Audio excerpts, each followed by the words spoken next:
If we choose to believe we are helpless victims and that it's so hopeless, then the universe will support us in that belief, and we will just go down the drain.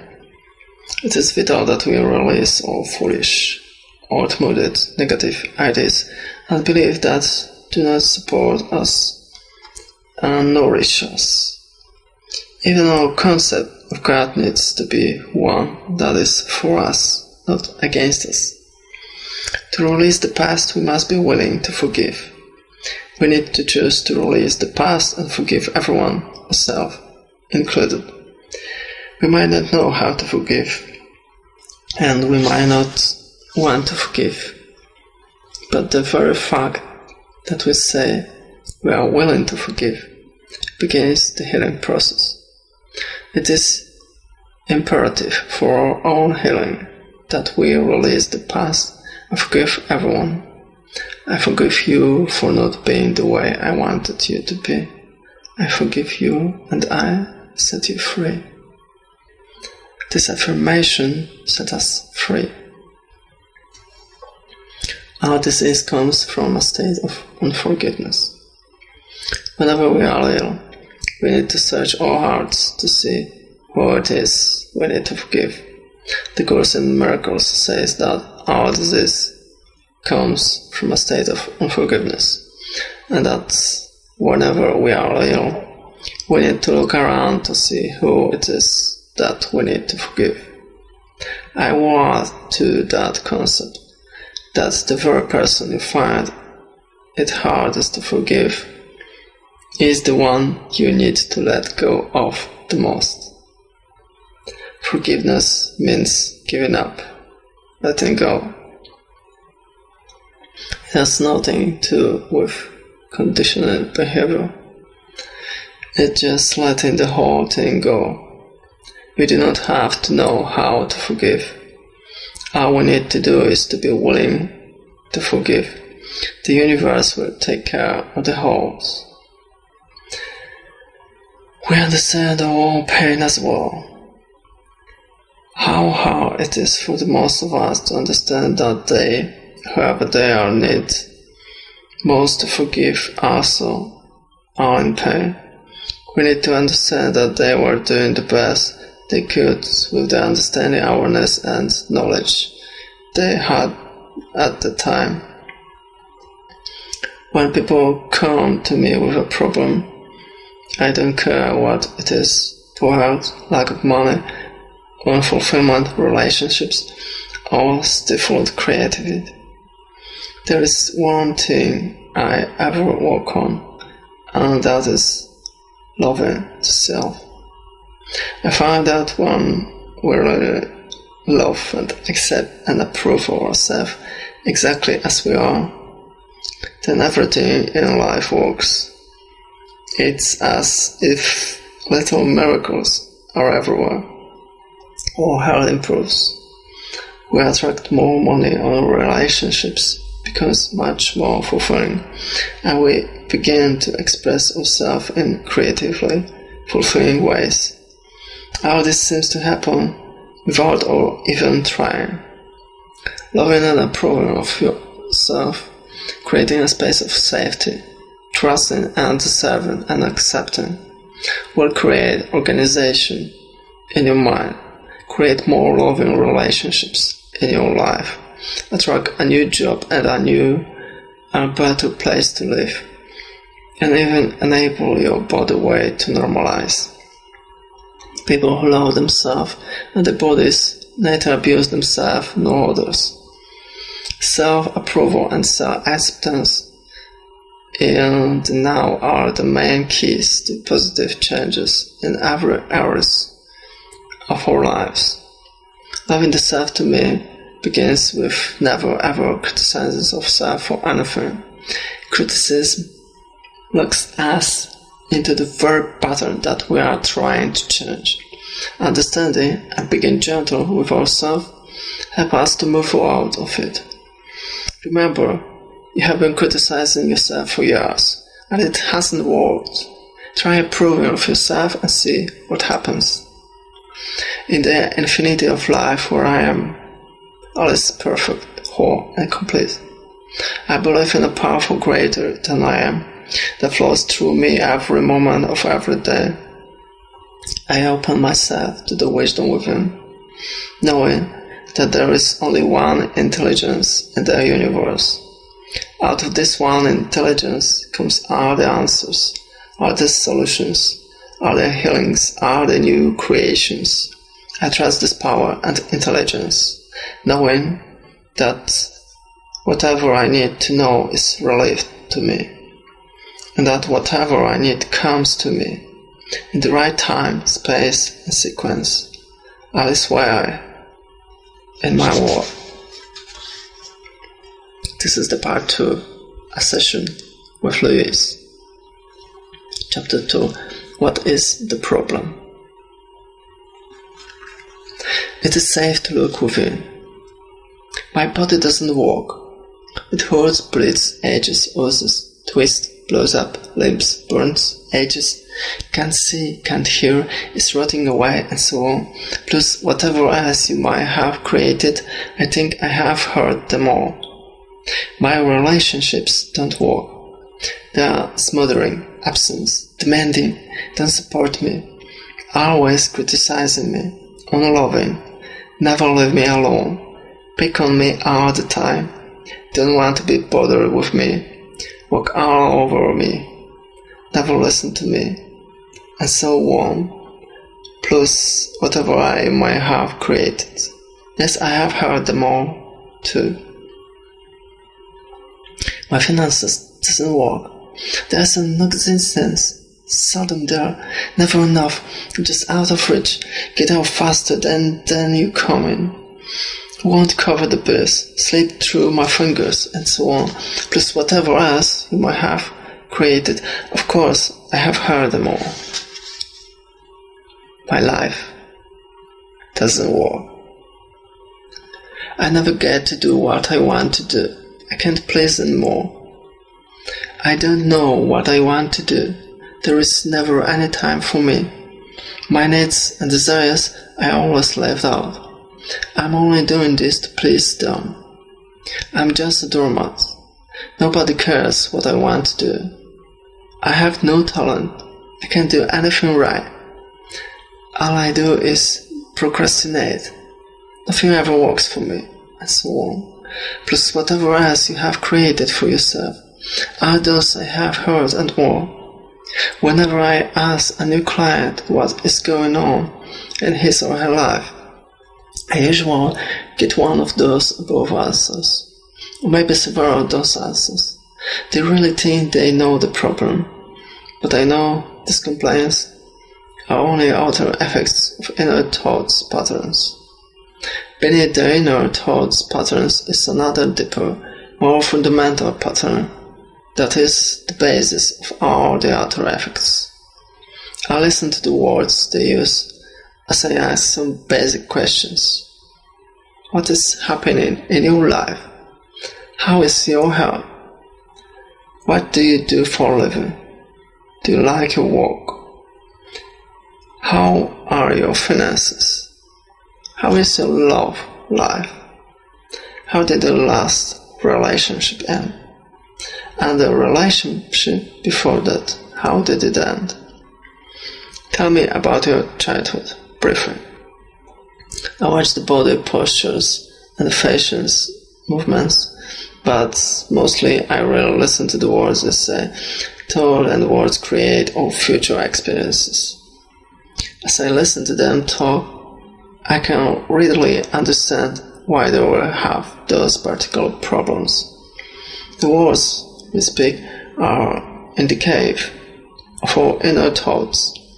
Sometimes the words they use do not match the experiences they describe. They don't know that they are either not in touch with what is really going on, or they are lying to me. Either one is a starting point and give us a basis from which to begin. Exercise 1. I should. The next thing to do is to give them a pad and a pen and ask them to write on the top of a piece of paper, I should. They are to make a list of 5 or 6 ways to finish that sentence. Some people find it difficult to begin, and some have so many things to write that it's hard for them to stop. I then ask them to read the list to me one at a time, beginning each sentence with "I should." As they read each one, I ask why. The answers that come out are interesting and revealing, such as, "My mother said I should," "because I'm afraid not to," "because I have to be perfect." Well, everybody has to do that. "Because I am too lazy, too short, too tall, too fat, too thin, too dumb, too ugly, too worthless." Those answers show me where they are stuck in their beliefs and why they think their limitations are. I make no comments on their answers when they are thoughts with their lists. I talk about the word should. You see, I believe that should is one of the most damaging words in our language. Every time we use should, we are in effect saying wrong. Either we are wrong, or we were wrong, or we are going to be wrong. I don't think we need more wrongs in our lives. We need to have more freedom of choice. I would like to take the word should and remove it from the vocabulary forever. I replace it with the word could. Could give us a choice, and we are never wrong. I then ask them to reread the list, one item at a time, except this time to begin each sentence by saying, "If I really wanted to, I could." This puts a whole new light on the subject. As they do this, I ask them gently, "Why haven't you?" Now we hear different answers. "I don't want to. I am afraid. I don't know how. Because I am not good enough," and so on. We often find they have been berating themselves for years for something they never wanted to do in the first place, or they have been criticizing themselves for not doing something when it was never their ideas to begin with. Often it was just something that someone else said they should do. When they can see that they can just drop it from the should list, what a relief that is. Look at the people who try to force themselves for years into a career they don't even like, only because their parents say they should become a dentist or a teacher. How often we felt inferior because we were told we should be smarter, be richer, or more creative, like some relative. What is there on our should list that could be dropped with a sense of relief? By the time we have gone through this short list, they are beginning to look at their life in a new and different way. They notice that many of the things they thought they should do are things they never wanted to do, and they were only trying to please other people. So many times it is because they are afraid or feel they are not good enough. The problem has now begun to shift. I have started the process of releasing the feeling of being wrong, because they are not fitting someone else's standards. Next, I began to explain to them my philosophy of life, as I did in the chapter 1. I believe life is really very simple. What we give out, we get back. The new universe totally supports every thought we choose to think and to believe. When we are little, we learn how to feel about ourselves and about life by the reactions of the others around us. Whatever those beliefs are, they will be recreated as experiences as we grow up. However, we are only dealing with our thoughts, patterns, and the point of power is always in the present moment. Changes can begin in this moment. Loving the self. I continue to explain that no matter what the problem seems to be, there is only one thing I ever work on with animal, and this is loving the self. Love is the miracle cure. Loving yourself works miracles in our lives. I'm not talking about vanity or arrogance or being stuck up, for that is not love. It is only fear. I'm talking about having a great respect for ourselves and a gratitude for the miracle of our bodies and our minds. Love to me is appreciation to such a degree that it fills my heart to bursting and overflows. Love can go in any directions. I can feel love for the very process of life itself, the joy of being alive, the beauty I see, another person, knowledge, the process of the mind, our bodies and the way they walk, animals, birds, fish, vegetation in all its forms, the universe and the ways it works. What can you add to this list? Let's look at some of the ways we don't love ourselves. We scold and criticize ourselves endlessly.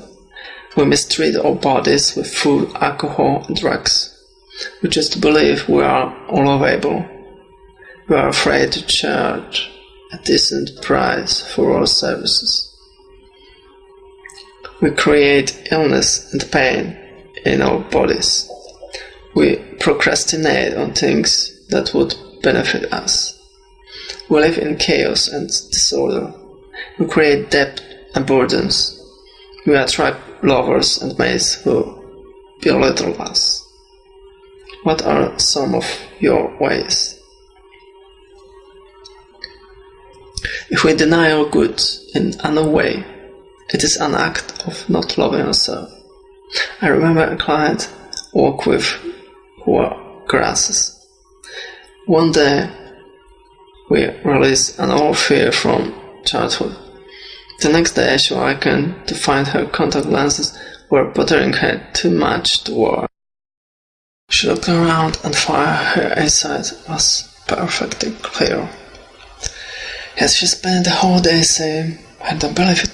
I don't believe it. The next day, she was back to wearing contacts. Our subconscious mind has no sense of humor. She couldn't believe she had created perfect eyesight. Lack of self-worth is another expression of not loving ourselves. Thomas was a very good artist. He had some wealthy clients who asked him to decorate a wall or two in their homes. Yet somehow he was always behind in his own bill paying. His original quote was never enough to cover the time involved to complete the work. Anyone who gives a service or creates a one-of-a-kind product can charge any price. People with world love to pay a lot for what they get. It gives the item more value. More examples. Our partner is tired and grouchy. We wonder what we have done wrong to cause it. He takes out once or twice and never calls again. We think something must be wrong with us. Our marriage ends and we are sure we are a fail. We are afraid to ask for a rise. Our bodies do not match those in Gentleman's Quarterly or Vogue magazine, and we feel inferior. We didn't make the sale or get the part, and we are sure we are not good enough. We are afraid of intimacy and allowing anyone to get too close, so we have anonymous sex. We can't make decisions because we are sure they will be wrong. How do you express your lack of self-worth? The perfection of babies. How perfect you were when you were a tiny baby. Babies do not have to do anything to become perfect. They are already perfect. They all act as if they know it. They know they are the center of the universe. They are not afraid to ask for what they want. They freely express their emotions. You know when a baby is angry, in fact, the whole neighborhood knows. You also know when babies are happy, for their smiles light up a room. They are full of love. Teeny babies will die if they do not get love. Once we are older, we will learn to live without love, but babies will not stand for it. Babies also love every part of their bodies, even their own faces. They have incredible courage. You are like that. We were all like that. Then we began to listen to adults around us who had learned to be fearful, and we began to deny our own magnificence. I never believe it when clients try to convince me how terrible they are, or how unlovable they are. My work is to bring them back to the time when they know how to really love themselves. Exercise mirror. Next, I ask clients to pick up a small mirror, look into their own eyes, and say their names, and I love and accept you exactly as you are. This is so difficult for many people. Seldom do I get a calm reaction. Let anyone enjoyment from this exercise. Some cry or are close to tears. Some get angry. Some belittle their features or qualities. Some insist they can't do it. I even had one man throw the mirror across the room and want to run away. It took him several months before he could begin to relate to himself in the mirror.